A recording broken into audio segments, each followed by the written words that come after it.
Всем привет! Недавно я выпускал видео, сколько машин своровал CJ за все прохождение GTA San Andreas. Вам этот видеоролик понравился, поэтому сделаю такой же и по другим частям. Сегодня по Vice City. Да, вы писали мне, что я там засчитывал большое количество угонов неправильно. Мол, на какие-то задания можно приходить пешком или на одной и той же машине. Ну хорошо, вот что это в этот раз? Однако все равно я буду считать все миссии в игре. Миссии кубинцев, гаитян и подобные этим. Буду пытаться по максимуму ходить пешком и сейвить тачки, полученные в процессе игры. Также буду полностью проходить все бизнесы в Vice City. Например, полный список авто в автосалоне. Ну и вообще буду говорить про весь транспорт, а не только автомобиль. Еще важный момент, что после переворота и убийства Диаза, Томми получает весь транспорт Диаза. Я не буду считать это за угнанный транспорт, ибо его посчитать точным образом невозможно. Приглашаю вас в мой телеграм-канал, там вы можете хорошо провести время, скачать какую-нибудь сборку, пообщаться с моим комьюнити и просто отдохнуть. Сейчас будем начинать. Сюжет игры GTA Vice City рассказывать тысячный раз не буду, поэтому просто буду говорить про миссию и про транспорт. Сначала происходит провальная сделка. Кен нас подвозит до офиса, а оттуда идем пешочком до отеля, без угонов. Это была миссия in the beginning.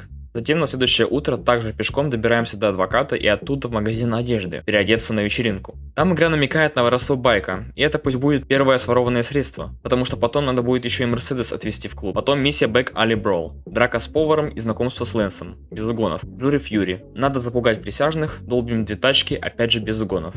Riot. Надо устроить восстание рабочих и взорвать фургончики. Опять без угонов. Миссия Эвери Кэррингтона For Iron и Demolition Man проходят также без угонов транспортных средств. Переходим к Кортесу. Тречеры Швайны. Убиваем Гонзалеса. Вновь без угонов. И тут на самом деле все интересно. Хоть миссию можно и пройти без угонов, но как бы не так. На самом деле для этой миссии обязательно наличие транспортного средства. Даже если мы сбросим уровень розыска с помощью взяток, то миссия все равно не завершится, пока Томас не сядет в произвольное транспортное средство. Вот так вот получается. Засчитаем. Следующая миссия Mall Shootout. Едем на сделку с французским курьером чипов для ракет. Тот убегает, а мы пускаемся в погоню и воруем мотоцикл PCG-600. Guardian Angels. Объединяемся с Лэнсом и едем защищать Рикардо Диаза и кубинцев от гаитян на сделке. В процессе перестрелки деньги воруются, но успевают пострелить одного из воров. Его байк угоняет Томми и возвращает деньги. Миссия Рикардо Диаза. The Chase. Один чел ворует 3% у Диаза, и мы идем следить за ним, чтобы тот привел Томми к убежищу банды конкурентов. В процессе погони на крыше преследуемый спрыгивает и уезжает на BF Injection. Томми ничего не остается, кроме как украсть мопед и пуститься в погоню за ним. В следующей миссии с Лэнсом зачищаем остров. Без воровства. The Fastest Boat. Диаз просит украсть быстрейшую лодку Squall 2 костариканской банды. Впрочем, с этим Томас справляется, и вот уже 6 угонов. Миссия спрос и предложение также проходит без воровства транспорта. Вернемся еще раз к Кортезу. Sir, yes, sir. Требуется напасть на военную колонну и украсть танк.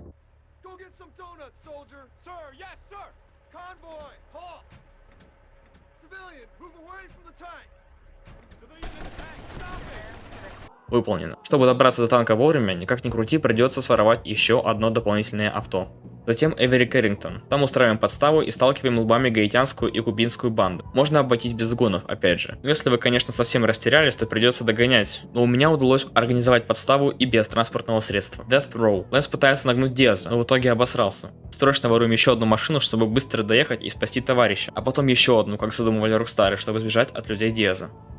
Последняя миссия Кортеса All Hands on the Deck и миссия Wrap Out по уничтожению Диаза проходится без угонов. Чисто стрельба. Теперь особняк принадлежит Томми, и теперь миссии на этот особняк. Shakedown. Едем в торговый центр разбивать витрины. Без угонов. Bar Brawl. Занимаемся крышей кафешки и убиваем челов из DBP Security. Опять ничего не воруем. Copland. Заманиваем двух копов в ловушку, забираем их форму и машину. Потом едем в торговый центр и взрываем его. Отойдем на секунду от основной линии. Обратимся к миссиям кубинцев. Stunt Boat Challenge. Просто катаемся по чекпоинту и получаем комплименты по поводу Big Gajones. Cannon Fodder. Нападаем на склад гаитян и воруем оттуда фургон с наркотиками.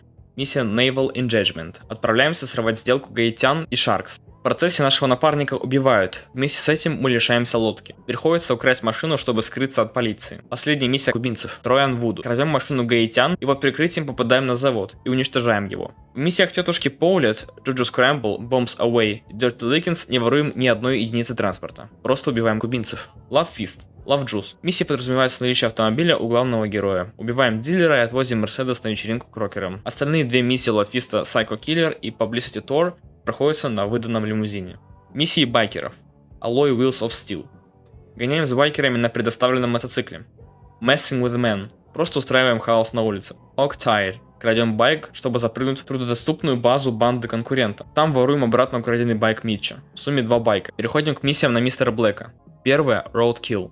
Так как она чаще всего выполняется до того, как Томми обзаведется каким-либо транспортом, придется угнать произвольный автомобиль, чтобы убить шустрого курьера. Аналогичная ситуация в миссии Waste the Wife. Требуется устроить ДТП, а Томми не дурак, чтобы это делать на собственном авто, поэтому еще один угон. Однако на миссии Outside для Томми приготовили специальный байк для задания. Ближе к финальным миссиям есть еще две на таксофоны. Одна Check-out, это Check-in, и вторая Loose Ends. И в одной из них Томми ничего не крадет из транспорта.